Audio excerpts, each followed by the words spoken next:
नमस्कार शेतकरी मित्रांनो, कालच्या व्हिडिओमध्ये तुम्ही बघितलं असाल तर आपण काल संध्याकाळी 6वी फीडिंग पूर्ण केली होती. त्यानंतर सकाळी शेडमध्ये आल्यानंतर आपल्या जवळजवळ 80% अळ्या चौथ्या मोल्टवर बसले होत्या.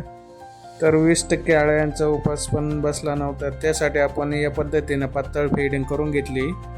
अर्धा फुटाच्या अंतरावर आपण एक फांदी टाकून घेतली, जेणेकरून ज्या अळ्यांना पाल्याची गरज आहे त्या अळ्यांना पाला खायला मिळेल. दररोज पाऊस चालू असल्यामुळे आपल्या शेडमध्ये आर्द्रताही 98% आज पण आहे. तरी देखील आपण अळ्यांना कोरडा पाला देतो आणि त्याच्यामुळे हा रिझल्ट आपल्याला बघायला भेटतो. मग कशी वाटते आपली अळ्यांची क्वालिटी आणि क्वांटिटी.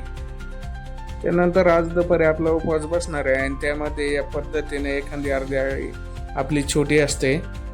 या सर्व बेडमधून या छोट्या अळ्या आपण सगळ्या वेचून काढायच्या आहे.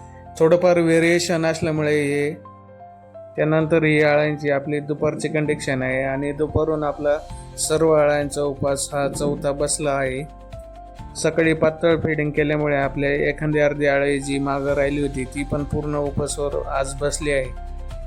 उद्या आपल्या यूट्यूब चॅनलला एक मोठा व्हिडिओ येणार आहे. त्यामध्ये आपण सर्व रेशीम अधिकारी दळवी साहेब यांचं आपण फुल मार्गदर्शन व्हिडिओच्या माध्यमातून बघणार आहे.